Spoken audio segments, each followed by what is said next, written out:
Welcome back. Last के video में हमने देखा था मैट्रिक्स का एक one of the most important topic जो है inverse, how to find inverse of a matrix, right. उसको मैं एक बार रिवाइज करा देता हूं। इनवर्स के लिए आपको क्या करना होता है, आपको निकालना होता है एडजॉइंट और डिटर्मिनेंट ऑफ ए, जो भी आपके पास गिवन मैट्रिक्स है। फिर आपको एडजॉइंट अपॉन डिटर्मिनेंट ए करना होता है, तो आपके पास इनवर्स आ जाता है। और इनवर्स की इंपॉर्टेंट कंडीशन क्या थी कि जो मैट्रिक्स है वो नॉन सिंगुलर होना चाहिए, यानी कि उसका डिटर्मिनेंट इक्वल टू 0 नहीं आना चाहिए। ठीक है, वहां पर हमने इनवर्स समझ लिया था, उसका एग्जाम्पल देख लिया था और हमने दो थ्योरम्स देखी थी इनवर्स पर, राइट। अब यहां पर हमें डिस्कस करने हैं इनवर्स के रिजल्ट्स। उससे पहले एक और एग्जाम्पल देख लेते हैं। ये एक अलग पैटर्न का क्वेश्चन है, ठीक है। यही पैटर्न हमने एक बार पहले कर चुके हैं, सिमिलर पैटर्न है, इसमें बस एक अंतर है कि यहां पर ये लिखा हुआ है, ठीक है। तो हमने जब पढ़ा था इंटीग्रल पावर्स ऑफ मैट्रिक्स, ठीक है, इंटीग्रल पावर्स पढ़ा था, तब हमने ये क्वेश्चन देखा था। देखिए क्वेश्चन को देखिए, show that a given matrix satisfies the equation this। satisfies the equation मतलब आपके पास fx गिवन है x square minus 6x plus 17 is equal to 0, ठीक है। अब जो हमें गिवन है कि a को ये इक्वेशन सेटिस्फाई करनी है, यानी कि हमें लाना है f ऑफ a सेटिस्फाई करेगा तो x की जगह a हो जाएगा, a square minus 6a plus 17i is equal to null matrix. ये हमें लाना है कि इन सब का जब आप समेशन करें, इनका जब ऐड करें तो आपको नल मैट्रिक्स आ जाए। और आई कौन सा, आई आइडेंटिटी मैट्रिक्स ऑफ ऑर्डर 2। तो ये तो आप कर चुके हैं। ये कैसे करते हैं, पहले आप ए स्क्वायर निकालेंगे, ए स्क्वायर आता है आपका ए इंटू ए, ठीक है। माइनस 6 है तो माइनस 6a यानी माइनस 6 टाइम्स a, 2 3 माइनस 3 4। ये आप देख चुके हैं स्केलर मल्टीप्लीकेशन, और ये भी स्केलर मल्टीप्लीकेशन, ये 17 टाइम्स i2। इनका जब ऐड करेंगे तो हमको नल मैट्रिक्स लाना है। अगर नल मैट्रिक्स आ जाता है, यानी इन सबका ऐड करने पे सारे टर्म्स जो हैं, सारी जो हमारे a1 a2 a3 रहते हैं, a11 a12 a13 जो भी आएंगे, वो सब अगर 0 हो जाता है तो हमारे पास नल मैट्रिक्स आ जाता है। जैसे ही वो इक्वेशन सेटिस्फाई हुई तो हमारा फर्स्ट पार्ट तो सॉल्व हो गया।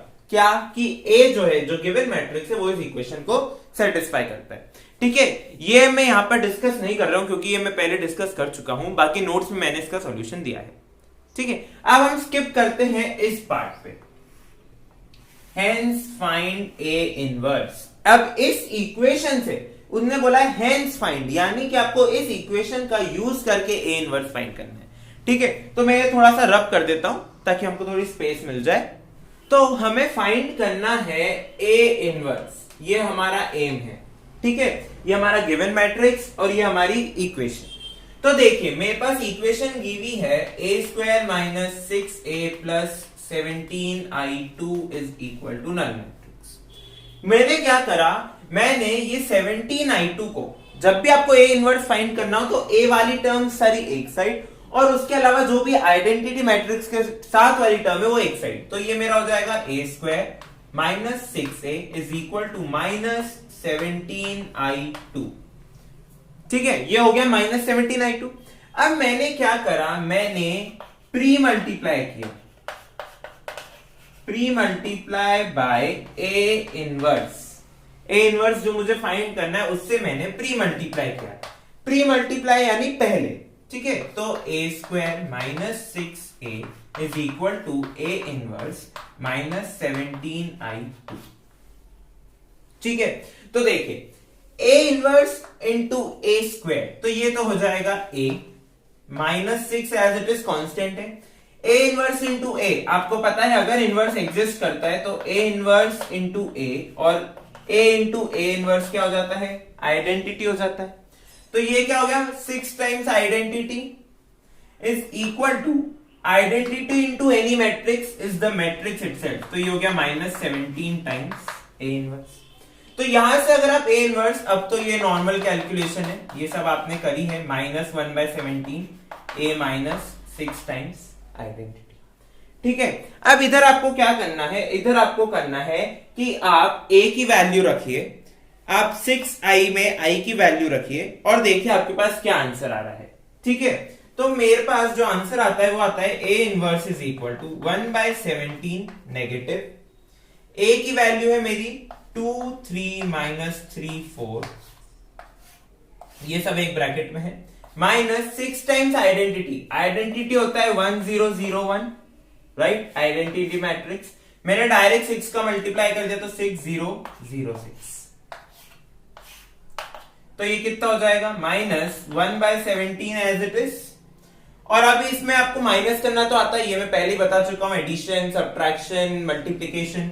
तो 2 - 6 -4, -3 -0 -3, 3 -0 3 एंड 4 - 6 -2। तो ये क्या आ गया, आपका आंसर आ गया। ये है आपका आंसर। इसको चाहे तो आप और मॉडिफाई कर सकते हैं। और मॉडिफाई कैसे कर सकते हैं कि मैं माइनस का साइन अंदर ले लूं और मैं ये जो 1/17 है इसको भी अंदर ले लूं, तो मेरे पास जो फाइनल आंसर आएगा, अगर मैं -17 -1/17 को अंदर ले लूं तो मेरे पास आएगा 4/17, 3/17, -3/17, क्योंकि यहां माइनस नहीं है, यहां माइनस है, और माइनस माइनस प्लस, तो 2/17। ये मेरा क्या आ गया, ए इनवर्स का आंसर।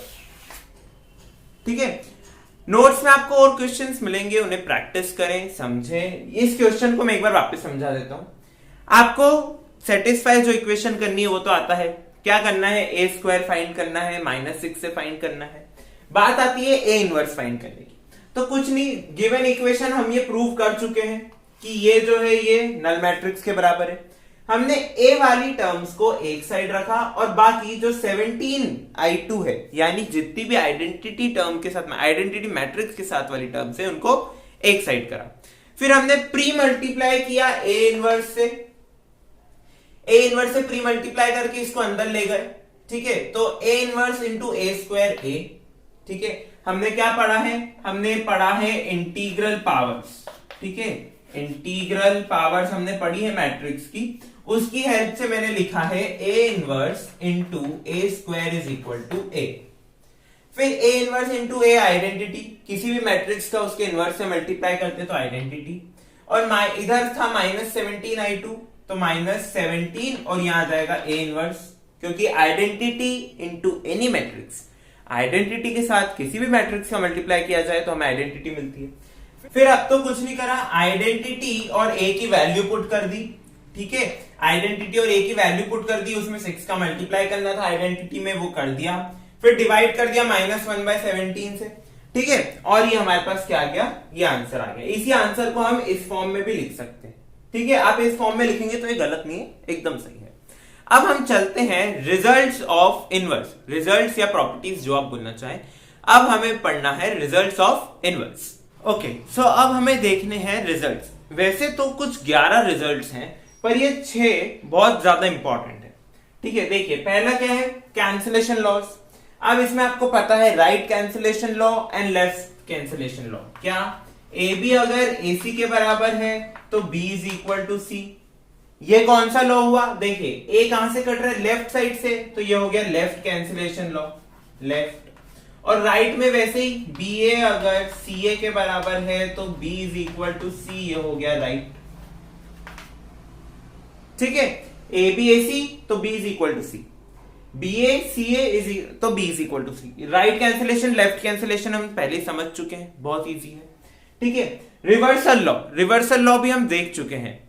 ठीक है, रिवर्सल लॉ क्या बोलता है, रिवर्सल लॉ बोलता है कि अगर A inverse into B inverse, ठीक है, देखिए ऐसा करते हैं, अगर मेरे पास ए बी है और मैंने उसका इनवर्स लिया, ठीक है, दो मैट्रिक्स का मैंने मल्टीप्लाई किया, उसका इनवर्स लिया, तो रिवर्सल लॉ बोलता है कि ये हो जाएगा B inverse into A inverse, यानी कि inverse of product of matrices.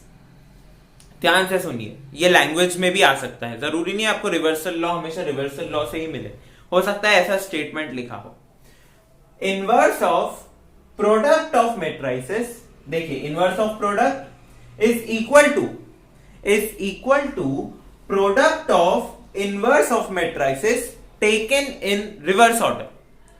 ठीक है, देखिए inverse of product is equal to product of inverse, देखिए इनवर्स का प्रोडक्ट है टेकन इन रिवर्स ऑर्डर। और ये सिर्फ 2 मैट्रिक्स नहीं, आप अगर 3 4 कितने भी मैट्रिक्स लेंगे, जब तक उनका मल्टीप्लीकेशन डिफाइंड है और उनका इनवर्स एग्जिस्ट करता है तब तक ये रिवर्सल लॉ होल्ड करेगा। अगर यहां पर ए बी इनवर्स की जगह यहां हो जाता ए बी सी का इनवर्स, तो ये हो जाता C inverse B inverse A inverse. ठीक है, तो inverse of product is equal to product of inverse taken in reverse order. Third बोलता है if A is invertible then A transpose is also invertible. अगर ए इन्वर्टिबल है, ए का inverse exist करता है, तो ए ट्रांसपोज का भी इनवर्स एग्जिस्ट करता है। और कैसे एग्जिस्ट करता है कि ए इनवर्स का अगर आप ट्रांसपोज लें वो हो जाता है ए ट्रांसपोज के इनवर्स के बराबर। ठीक है, ये हो सकता है आपको कोई क्वेश्चन दिया जाए और उसमें प्रूव करने को बोलते हैं कि आप ये आइडेंटिटी प्रूव करिए कि ए इनवर्स का transpose is equal to A transpose का इनवर्स। तो कुछ नहीं करना, पहले ए इनवर्स फाइंड कर लो, फिर ए ट्रांसपोज फाइंड कर लो, वो खुद एक मैट्रिक्स आएगा, उसका इनवर्स फाइंड कर दो और सेटिस्फाई हो गई इक्वेशन। ठीक है, फोर्थ बोलता है inverse of symmetric matrix is symmetric. अब सिमेट्रिक मैट्रिक्स क्या होता है उसके लिए आपको ये पता होना चाहिए, तो आप पुरानी वीडियोस देखें, उनसे समझें। ठीक है, बहुत इजी है, कोई ज्यादा बड़ी डेफिनेशन नहीं है। सिमेट्रिक मैट्रिक्स ये है कि डायगोनल के अलोंग वो सिमेट्रिक होते हैं, आसान भाषा में। ओके, तो सिमेट्रिक मैट्रिक्स का कोई सिमेट्रिक मैट्रिक्स है, उसका अगर आप इनवर्स लेते हैं तो वो जो इनवर्स आएगा वो खुद कैसा होगा, वो भी सिमेट्रिक होगा। फिफ्थ बोलता है कि अगर ए इन्वर्टिबल है then adjoint of A transpose. देखिए पहले आपने क्या फाइंड किया, ए ट्रांसपोज फाइंड किया, उसका एडजॉइंट निकाला, ठीक है, is equal to adjoint of A का होल ट्रांसपोज। यहां आप क्या कर रहे हैं, पहले आपने ए का ट्रांसपोज निकाला, फिर उसका एडजॉइंट निकाला, और इक्वल टू के सेकेंड साइड आप क्या कर रहे हैं, आपने पहले ए का एडजॉइंट निकाला, फिर वो जो एडजॉइंट का मैट्रिक्स आया उसका ट्रांसपोज लिया। ये दोनों इक्वल होते हैं कब, अगर ए इन्वर्टिबल है तो। सिक्स बोलती है if A is non singular then determinant, देखिए यहां पर डिटर्मिनेंट का साइन है ना, determinant of A inverse is equal to determinant of A का इनवर्स। ठीक है, अब यहां पर यह आपको समझना जरूरी है कि यहां पर डिटर्मिनेंट के अंदर इनवर्स का साइन है, यहां डिटर्मिनेंट के बाहर है।